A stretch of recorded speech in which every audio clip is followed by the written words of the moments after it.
ಎಲ್ರಿಗೂ ನಮಸ್ಕಾರ. So episode ನೋಡಿ ಬಂದಿದ್ರೆ ಅನ್ಕೊತೀನಿ ವಿಡಿಯೋ ನೋಡಲಿಕ್ಕೆ. ಹೇಗೆ ಅನ್ನಿಸ್ತು ನಿಮಗೆ ಕಿಚ್ಚನ ಒಂದು ಈ ಪಂಚಾಯಿತಿ? ನನಗಂತೂ ಹೇಳ್ತೀನಿ ಕೇಳಿ, ಇದು ಕ್ಲಾಸ್ ತಗೊಂಡಂಗೆ ಇರಲಿಲ್ಲ, ಮುದ್ದು ಮಾಡಿ ಹೇಳ್ದಂಗಿತ್ತು ರಜತ್ಗೆ.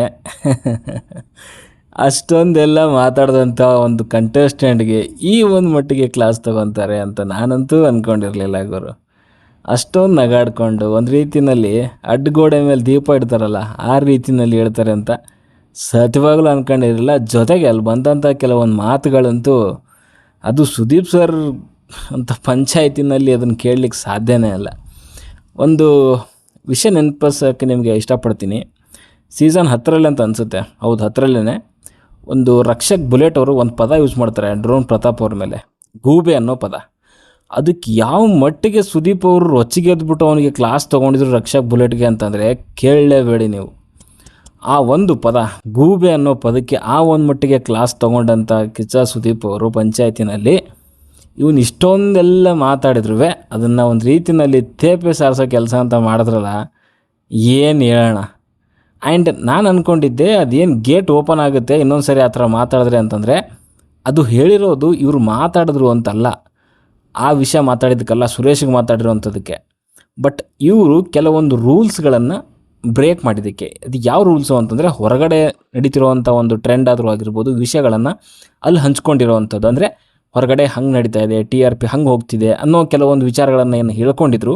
ಸೊ ಅದಕ್ಕೆ ಅವ್ರು ಹೇಳಿರೋವಂಥದ್ದು ಇನ್ನೊಂದು ಸರಿ ಆ ಥರ ಏನಾದರೂ ಮಾತಾಡಿದ್ರೆ ಗೇಟ್ ಓಪನ್ ಆಗುತ್ತೆ ಅಂತ. ಆ್ಯಂಡ್ ಬ್ಯಾಡ್ ವರ್ಡ್ಸ್ ಯೂಸ್ ಮಾಡಿರೋವಂಥದ್ದನ್ನು ಖಂಡಿತವಾಗ್ಲೂ ಖಂಡಿಸ್ಲಿಲ್ಲ. ನಾನು ನೋಡಿದ್ನಲ್ಲ, ಖಂಡಿಸಲೇ ಇಲ್ಲ.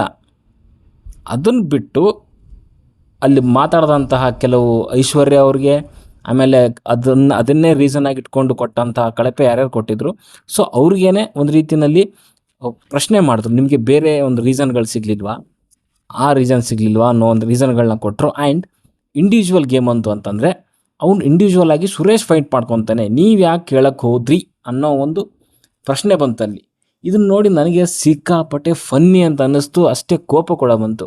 ಆ್ಯಂಡ್ ಇಷ್ಟೊಂದು ಸೀಸನ್ಗಳನ್ನ ಹೋಸ್ಟ್ ಮಾಡ್ಕೊಂಡು ಬಂದಿದ್ದಾರೆ, ಆ್ಯಂಡ್ ಒಬ್ಬನ ಒಂದು ಅಲ್ಲಿ ಗೌರವ ಕೆಳಗೆ ಬೀಳ್ತಿದೆ. ಸೊ ಅಂಥ ಒಂದು ಮಾತಾಡಿದವನಿಗೆ ಕ್ಲಾಸ್ ತೊಗೊಳೋದು ಬಿಟ್ಬಿಟ್ಟು ಇದು ಇಂಡಿವಿಜುವಲ್ ಗೇಮು, ಸುರೇಶ್ ಒಬ್ಬನೇ ಮಾತಾಡಲಿ, ನೀವೇನಕ್ಕೆ ಮಾತಾಡಿದ್ರಿ ಅನ್ನೋ ಒಂದು ರೀತಿಯಲ್ಲಿ ಇಂಡೈರೆಕ್ಟಾಗಿ ಮಾತಾಡಿದ್ರಲ್ಲ. ನಿಜವಾಗ್ಲೂ ನನಗೆ ಅವಾಗ ಅನ್ನಿಸ್ತು, ಇವರು ಒಬ್ಬ ವ್ಯಕ್ತಿಯ ಏನು ಬೇಕಾಗಿದ್ದಾನೆ ಬಿಗ್ ಬಾಸ್ ಮನೆಗೆ, ಅವನು ಹೈಲೈಟಾಗಿ ಕಾಣಿಸ್ತಿದ್ದಾನೆ. ಸೊ ಅವನಿಗೆ ಒಂದು ಸ್ವಲ್ಪ ಜಾಸ್ತಿನೇ ಸ್ಕ್ರೀನ್ ಸ್ಪೇಸ್ ಕೊಟ್ಟು ಸೊ ಅವನಿಗೆ ಹೀರೋ ಮಾಡಲಿಕ್ಕೆ ಹೊರಟಿದ್ದಾರೆ ಅಂತ ಕ್ಲಿಯರಾಗಿ ಗೊತ್ತಾಗ್ತಾ ಇದೆ ಅದು. ಆ್ಯಂಡ್ ಇಂಡಿವಿಜುವಲ್ ಗೇಮ್ ಅಂದಿದ ತಕ್ಷಣವೇ ಒಬ್ಬನಿಗೆ ಇನ್ನೊಬ್ಬ ಬೈತಿರ್ಬೇಕಾದ್ರೆ, ಆ ಒಂದು ಮಟ್ಟಿಗೆ ಬೈತಿರ್ಬೇಕಾದ್ರೆ, ಚಿಕ್ಕ ಪುಟ್ಟ ಆದರೆ ನಾನೇ ಹೇಳ್ತೀನಿ, ಅದನ್ನೆಲ್ಲ ಕಳಪೆನಲ್ಲಿ ಅಥವಾ ನಾಮಿನೇಷನ್ ರೀಸನ್ ಕೊಡಬಾರ್ದು ಅಂತ ಹೇಳ್ತೀನಿ. ಬಟ್ ಆ ಒಂದು ಮಟ್ಟಿಗೆ ಹೊಲಸು ಪದಗಳಲ್ಲೆಲ್ಲ ಮಾತಾಡಿದ್ರೆ ಅದನ್ನು ಪ್ರಶ್ನೆ ಮಾಡಬಾರ್ದಾ? ಇಂಡಿವಿಜುವಲ್ ಆಗಿರುವಂಥವ್ನು ಯಾವನಿಗೆ ಬೈದಿದ್ದಾನೆ ಅವ್ನು ಮಾತ್ರ ಪ್ರಶ್ನೆ ಮಾಡಬೇಕಾ? ಹಂಗೆ ಮಾಡೋ ಹಾಗಿದ್ದಿದ್ರೆ ಹೊರಗಡೆ ಜಗತ್ತಲ್ಲಿ ಇನ್ನೊಬ್ಬನಿಗೆ ಇನ್ನೊಂದೇನೋ ಮರ್ಡರ್ ಮಾಡ್ತಿದ್ದಾನೆ, ಏನೋ ಒಬ್ಬ ಹೊಡಿತಿದ್ದಾನೆ ಅಂತಂದರೆ ಇಂಡಿವಿಜುವಲ್ ಬಿಡು, ಅವನ ಬಗ್ಗೆ ನೀವ್ಯಾಕೆ ತಲೆ ಕೆಡಿಸ್ಕೊತೀರಾ? ನೀವು ಆಡಿ ಅಂತ ಏನಕ್ಕೆ ಹೇಳ್ಬೇಕಿದ್ನೆಲ್ಲನೂ? ಕಾಮನ್ ಸೆನ್ಸ್ ಇಲ್ವಾ? ಲಾಸ್ಟ್ ಜಗದೀಶ್ ಹೋದಾಗ ಅಷ್ಟೊಂದೆಲ್ಲ ಮಾತಾಡಿದ್ರು. ಅಂದರೆ ಜಗದೀಶ್ ಅಷ್ಟೊಂದೆಲ್ಲ ಮಾತಾಡಬೇಕಾಗಿದ್ರೆ ಐಶ್ವರ್ಯ ಕೇಳಿದ್ರು, ನಿಮ್ಮ ಬಗ್ಗೆ ಅಷ್ಟೊಂದು ಅವ್ರು ಕನಿಕರ ಮಾಡಿದರು, ಪ್ರೀತಿ ತೋರಿಸಿದ್ರು, ನೀವು ಹೋಗಿ ಸಮಾಧಾನ ಮಾಡ್ಬೋದಾಗಿತ್ತು. ಆಮೇಲೆ ಅನುಷಾಗೆ ಬೈದರು. ಇಷ್ಟೆಲ್ಲ ಮಾತಾಡಿದಾಗ ಅವ್ರು ಯಾಕೆ, ನಾನು ಅದೇ ಕೇಳ್ತಾ ಇರೋದು, ಜಗದೀಶಿಗೆ ಅವ್ರು ಯಾಕೆ ಹೇಳಬೇಕಾಗಿತ್ತು? ಇಂಡಿವಿಜುವಲ್ ಗೇಮ್ ಅವರಿಬ್ಬರು ಏನು ಮಾಡ್ಕೊತಿದ್ರು? ಅಲ್ಲಿ ಸುರೇಶ್ಗೆ ಆ ವಾಯ್ಸ್ ಎತ್ತಿಲ್ಲ ಅಂತಂದರೆ ನೀವು ಮುಚ್ಚಾಕ್ತಿದ್ರಿ, ಅದನ್ನ 110% ಮುಚ್ಚಾಕ್ತಿದ್ರಿ. ಇನ್ ಕೇಸ್ ಇದೇ ವಿಚಾರದಲ್ಲೇ ಸುರೇಶ್ ಏನಾದರೂ ತಿರುಗಿಸಿ ಅದೇ ಹೊಲಸು ಪದಗಳೇನಾದರೂ ಮಾತಾಡಿದರೆ ಇದೇ ಇಶ್ಯೂ ಇನ್ನೂ ತುಂಬ ದೊಡ್ಡ ಮಟ್ಟದಲ್ಲಿ ಆಗಿರೋದು. ಬಿಕಾಸ್ ನೀವು ಯಾಕೆ ಮಾಡಲಿಲ್ಲ ಅಂತಂದರೆ ಸುರೇಶ್ ಅಲ್ಲಿ ಸೈಲೆಂಟ್ ಆಗಿದ್ದ. ಆ್ಯಂಡ್ ಇವನು ಮಾತಾಡಿರುವಂಥ ಮಾತುಗಳು ಅಷ್ಟೊಂದು ಹೈಲೈಟಾಗಿ ಅವ್ನು ಮಾಡಲಿಲ್ಲ. ಆ್ಯಂಡ್ ಮಾಡಿದರೂ ಕೂಡ ನೀವು ಅದನ್ನು ಅಷ್ಟು ಮಟ್ಟಿಗೆ ತೋರಿಸಿಲ್ಲ. ಆ್ಯಂಡ್ ಇದೇ ಸುರೇಶ್ ಏನಾದರೂ ನಾನು ಬಿಗ್ ಬಾಸ್ ಗೇಮ್ನೇ ಆಡೋದಿಲ್ಲ, ನಾನು ಮನೆಗೆ ಹೋಗ್ತೀನಿ ಅಂತಂದಿದ್ರೆ ಇದನ್ನು ನೀವು ತುಂಬ ದೊಡ್ಡದು ಮಾಡಿರೋರು. ಅರ್ಥ ಆಗಲಿಲ್ಲ ನನಗೆ. ಆ್ಯಂಡ್ ಅವ್ನ ಪರವಾಗಿ ತೊಗೊಂಡಂಥ ಏನು ಐಶ್ವರ್ಯ ಅವ್ರು ಏನು ಸ್ಟ್ಯಾಂಡ್ ತೊಗೊತೀನಿ ಅಂತ ಹೇಳಿದ್ರು, ಅಲ್ಲೂ ಕೂಡ ಅವ್ರ ವಿರುದ್ಧನೇ ಪ್ರಶ್ನೆಗಳು ಸ್ಟಾರ್ಟ್ ಆಯಿತು. ಇದು ಇಂಡಿವಿಜುವಲ್ ಗೇಮು, ಅವರು ಮತ್ತು ಅವರೇ ಕ್ವಶನ್ ಮಾಡಬೇಕು. ಆ್ಯಂಡ್ ಕಳಪೆ ಏನು ಕೊಟ್ಟಿದ್ರು ಆ ರೀಸನ್ ಇಟ್ಕೊಂಡು, ಆ್ಯಂಡ್ ಅಲ್ಲೂ ಕೂಡ ಕ್ವಶನ್ ರೈಸ್ ಆಯಿತು. ಇನ್ ಕೇಸ್ ಸುರೇಶ್ ಏನಾದರೂ ಆ ಒಂದು ರೀಸನ್ ಬಿಟ್ಟು ಬೇರೆ ರೀಸನ್ ಕೊಟ್ಟಿದ್ರೆ ನಿಮ್ಗಳ ಕತೆ ಏನಾಗಿರೋದು ಅಂತ ಸುದೀಪ್ ಸರ್ ಕೇಳ್ತಾರೆ. ನಾನು ಹೇಳೋವಂಥದ್ದು, ಸುರೇಶ್ಗೆ ಆ ರೀತಿಯಲ್ಲಿ ಏನು ರಜತ್ ಮಾತಾಡ್ದ ಅದು ಸುರೇಶಿಗೆ ತಪ್ಪು ಅನಿಸಿಲ್ಲ ಅಂದರೂ ಕೂಡ ಇನ್ನೊಬ್ಬನಿಗೆ ತಪ್ಪು ಅನಿಸ್ಬಾರ್ದು ಅಂತ ಏನಾದರೂ ಇದೆಯಾ? ಅದು ಸುರೇಶ್ ಅನ್ನೋ ಒಳ್ಳೆ ಗುಣ ಇರ್ಬೋದು, ಅದನ್ನು ಮರೆತು ತಿದ್ಕೊಂಡು ಹೋಗುವಂಥದ್ದು. ಆದರೂ ಕೂಡ ಒಬ್ಬ ವ್ಯಕ್ತಿಗೆ ತಾನೇ ಬೈತಿದ್ದಾನೆ ಅವನು. ಅದು ಬೇರೆಯವ್ರಿಗೆ ತೊಗೊಳಕ್ಕಾಗಲ್ಲ, ಅಥವಾ ಸುರೇಶ್ಗೆ ಆ ಕೆಪಾಸಿಟಿ ಇಲ್ಲ, ಆ ದಮ್ ಇಲ್ಲ ಅಂತ ತಿಳ್ಕೊಳ್ಳೋಣ. ಅದನ್ನು ಬೇರೆಯವ್ರು ಕ್ವಶನ್ ಮಾಡಲೇಬಾರ್ದಾ ರೀ? ಏನು ರೀ ಮಾತಾಡ್ತಿದ್ದೀರ ನೀವು? ನನಗೆ ಅರ್ಥನೇ ಆಗ್ತಿಲ್ಲ. ಹಾಗೆ ಬೇರೆಯವನಿಗೂ ಅವನಿಗೋಸ್ಕರ ಅವ್ನು ಮಾತ್ರ ಓಡಾಡಬೇಕು ಅಂತಿದ್ರೆ ನಮ್ಮ ದೇಶಕ್ಕೆ ಸ್ವಾತಂತ್ರ್ಯ ಸಿಗ್ತಿರಲಿಲ್ಲ. ಸುಭಾಷ್ ಚಂದ್ರ ಬೋಸು, ಭಗತ್ ಸಿಂಗು, ಗಾಂಧೀಜಿಯವರು, ಚಂದ್ರಶೇಖರ್ ಆಜಾದ್ ಅವರು, ಇವರೆಲ್ಲ ಏನಕ್ಕೆ ಹೋರಾಡಿದ್ದು? ನಮ್ಮ ದೇಶದ ಜನಗಳು ಚೆನ್ನಾಗಿರಲಿ, ಅವರಿಗೆಲ್ಲ ಒಂದು ಸ್ವಾತಂತ್ರ್ಯ ಸಿಗಲಿ ಅನ್ನೋದಕ್ಕೋಸ್ಕರ ಅಂತಾನೆ ಹೋರಾಡಿದ್ದು. ನಾವು ಚೆನ್ನಾಗಿದ್ದೀವಿ ಹುಡುಗರು, ಅವ್ರು ಹೆಂಗಾದ್ರೂ ಸಾಯಲಿ ಅಂತ ಸುಮ್ಮನೆ ಇದ್ದಿದ್ರೆ ಆಗ್ತಿತ್ತಾ? ಒಂದು ಕಂಪ್ನಿಲಿ ಕೆಲಸ ಮಾಡ್ತೀವಿ ಅಂತಂದರೆ ನನಗೆ ಇಂಕ್ರಿಮೆಂಟ್ ಟೈಮ್ ಟು ಟೈಮ್ ಸಿಗ್ತಾಯಿದೆ, ನನಗೇನು ಕೆಲಸದ ಪ್ರೆಷರ್ ಇಲ್ಲ. ಅವ್ನ ಪಕ್ಕದವನಿಗೆ ಇಂಕ್ರಿಮೆಂಟ್ ಇಲ್ಲ, ಏನಿಲ್ಲ. ಅವನಿಗೆ ಕಂಪ್ನಿಲಿ ಇರೋ ಗಂಟ ಒಂದು 14 hours ಕೆಲಸ ಹಾಕೊಂಡು ರುಬ್ಲಿ ಅಂತ ಸುಮ್ಮನೆ ಇರ್ಬೇಕು. ಹಂಗಿದ್ರೆ ದಿಸ್ ಮೆಂಟಾಲಿಟಿ, ನಿಜವಾಗ್ಲೂ ಈ ಥರದ ಮೆಂಟಾಲಿಟಿಗಳನ್ನ ಬೆಳೆಸಬಾರ್ದು. ಆ್ಯಕ್ಚುಲಿ ಈ ಥರ ಮೆಂಟಾಲಿಟಿ ಬೆಳೆಸಿದ್ರೆ ಇಂಡಿವಿಜುವಲ್ ಆಗಿ ನಾವು ಸಾಯ್ಬೇಕಾಗತ್ತೆ. ಒಬ್ರಿಗೊಬ್ರು ಆಗಬೇಕು. ಅದು ಈ ಮಟ್ಟಿಗೆ ಆದಮೇಲೆ ಅಂತೂ ಇನ್ನೂ ಖಂಡಿತವಾಗ್ಲೂ ಆಗಬೇಕು. ಬಟ್ ಇದನ್ನು ಈ ರೀತಿಯ ಒಂದು ಮಾತುಗಳನ್ನು ಕುಗ್ಸೋವಂಥದ್ದು ನನಗೆ ನಿಜವಾಗ್ಲೂ ಇಷ್ಟ ಆಗಲ್ಲ ಸುದೀಪ್ ಸರ್ ಕಡೆಯಿಂದ. ಆ್ಯಂಡ್ ಇದನ್ನು ಒಂದು ರೀತಿಯಲ್ಲಿ ಸಾಫ್ಟಾಗಿ ಹೇಳ್ದಂಗಿತ್ತು ರಜತ್ಗೆ.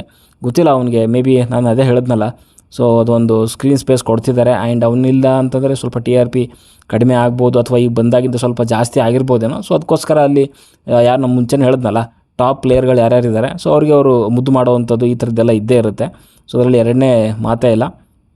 ಸೊ ನಿಮಗೇನು ಅನಿಸುತ್ತೆ ಹೇಳಿ ಫಸ್ಟು? ನನಗೆ ಅನಿಸ್ತಿರೋಂಥದ್ದು ನಾನು ಆಲ್ರೆಡಿ ಹೇಳಿದ್ದೀನಿ. ಆ್ಯಂಡ್ ಅವನು ಕೂಡ ಒಪ್ಕೊಂಡಿದ್ದಾನೆ, ಮೀನ್ಸ್ ತಪ್ಪು ಆಗಿರ್ಬೋದು ಅಂತ ಫಸ್ಟ್ ಒಪ್ಕೊಂಡ, ಆಮೇಲೆ ತಪ್ಪು ಆಗಿದೆ ಅಂತ ಒಪ್ಕೊಂಡ. ಅವನಿಗೆ ಅಷ್ಟೊಂದು ಸಾಚೆ ಇದ್ದಿದ್ದರೆ ಅವನು ರಜತ್ತು ಡೈರೆಕ್ಟಾಗಿ ಹೋಗ್ಬಿಟ್ಟು ಅವನ ಹತ್ರ ಕೇಳ್ತಿದ್ದ. ಆಮೇಲೆ ಇನ್ನೊಂದು ಮಾತು ಹೇಳ್ತಾನೆ, ನಾನು ಅವ್ರ ಅಪ್ಪನಿಗೇನೋ ಬೈದ್ನೆ ಅಂತ. ವೇಸ್ಟ್ ನನ್ನ ಮಗನೇ ಅಂದರೆ ಏನು? ಅವ್ರ ಅಪ್ಪನಿಗೆ ಯಾವ ಸ್ಥಾನದಲ್ಲಿ ಇಟ್ಟಿದ್ಯಾ ನೀನು? ವೇಸ್ಟ್ ನನ್ನ ಮಗನೇ ಅಂತ ನೀನು ಬೈದೆ. ಯಾರಿಗೆ? ಸುರೇಶಿಗೆ ಬೈದೆ. ಅಂದರೆ ನೀನು ಅವನು ನಿನ್ನ ಮಗನಾ? ವೇಸ್ಟ್ ನನ್ನ ಮಗನೇ ಅಂದರೆ ಅವನು ನಿನ್ನ ಮಗ, ನೀನು ಅವನ ಅಪ್ಪನ? ಅಲ್ಲಿ ಸುರೇಶಿಗೆ ಕೇಳಿದಾಗ ಅಲ್ಲಿ ಹೇಳಕ್ಕೆ ಬರಲಿಲ್ಲ. ಆಮೇಲೆ ಸುದೀಪ್ ಸರ್ ಒಂದು ಅರ್ಥ ಮಾಡ್ಕೊಬೇಕೇನು ಅಂತಂದರೆ, ಕೆಲವು ಕಂಟೆಸ್ಟೆಂಟ್ಗಳು ಯಾಕೆ ನಿಮ್ಮ ಎದುರುಗಡೆಗೆ ಕೆಲವೊಂದು ತಪ್ಪುಗಳು ಇಲ್ಲ ಅಂತಂದ್ರೂ ಅವ್ರಿಗೆ ಕನ್ವಿನ್ಸ್ ಆಗಿಲ್ಲ ಅಂತಂದ್ರೂ ಒಪ್ಕೊತಾರೆ ಅಂತಂದರೆ ನಿಮ್ಮ ಮೇಲಿರೋವಂಥ ಒಂದು ಗೌರವಕ್ಕೆ. ಆ್ಯಂಡ್ ಕೆಲವು ಟೈಮಲ್ಲಿ ನಿಮ್ಮ ಒಂದು ಡಿಸಿಷನ್ಗಳು ತುಂಬ ಬಯಸ್ಡ್ ಆಗಿರುತ್ತೆ. ಅದನ್ನು ಮೇ ಬಿ ನಿಮಗೆ ಕಲರ್ಸ್ ಅವ್ರ ಕಡೆಯಿಂದ ಪ್ರೆಷರ್ ಇರ್ಬೋದು, ನಾನು ಇಲ್ಲ ಅಂತ ಹೇಳ್ತಾ ಇಲ್ಲ. ಬಟ್ ಸೊ ಅದನ್ನು ನಮ್ಮ ಹೊರಗಡೆ ಇರೋವಂಥವ್ರಿಗೆ, ನಿಮ್ಮ ಅಭಿಮಾನಿಗಳಿಗೆ, ನಿಮ್ಮ ಅಭಿಮಾನಿ, ನನಗೂ ಕೂಡ ತುಂಬ ಬೇಜಾರು ಅನಿಸುತ್ತೆ. ಸೊ ಒಂದನ್ನು ಕವರ್ ಮಾಡ್ಕೊಳ್ಳಿಕ್ಕೆ ಹೋಗಿ ನೀವು ಸುಮಾರು ಒಂದು ಎಪಿಸೋಡ್ಗಳಲ್ಲಾದಂಥ ಬೇರೆ ಎಪಿಸೋಡ್ಗಳಲ್ಲಾದಂಥ ಒಂದು ಘಟನೆಗಳು ತಪ್ಪಾಗಿ ಕಾಣಿಸುತ್ತೆ. ನಾನು ಆವಾಗಲೇ ಹೇಳಿದ್ನಲ್ಲ, ಗೂಬೆ ಅನ್ನೋ ಒಂದು ಪದಕ್ಕೆ ಯಾವ ಮಟ್ಟಕ್ಕೆ ಕ್ಲಾಸ್ ತೊಗೊಂಡಿದ್ರಿ ನೀವು. ಆ್ಯಂಡ್ ಇಲ್ಲಿ ಇಷ್ಟೊಂದೆಲ್ಲ ಆಗಿದೆ, ಬಟ್ ನೀವು ಯಾವುದೇ ರೀತಿಯ ಒಂದು ಕ್ಲಾಸ್ ಅಂತೂ ಏನೂ ಇರಲೇ ಇಲ್ಲ ಅದರಲ್ಲಿ. ನೋಡೋಣ ಯಾವ ರೀತಿಯಲ್ಲಿ ಮುಂದೆ ಹೋಗುತ್ತೆ. ಆ್ಯಂಡ್ ಮುಂದೆ ಈ ರೀತಿಯ ಮತ್ತೆ ಪದಗಳು ಬಂದಾಗ ಏನಾಗುತ್ತೆ ಅಂತ ಹೇಳ್ಬಿಟ್ಟು ನನಗಂತೂ ಸಖತ್ ಡಿಸಪಾಯಿಂಟ್ ಆಗಿದೆ. ಆ್ಯಂಡ್ ಅಟ್ಲೀಸ್ಟ್ ಇನ್ನು ಮುಂದೆ ಆದರೂ ಅವನು ತಿದ್ಕೊಂಡು ಹೋಗಲಿ ಅಂತ ಕೇಳ್ಕೊಳ್ಳೋಕೆ ಇಷ್ಟಪಡ್ತೀನಿ. ಓಕೆ. ಆ್ಯಂಡ್ ಇನ್ನೊಂದು ಸರಿ ಏನಾದರೂ ಆದರೆ ಚೆನ್ನಾಗಿರಲ್ಲ.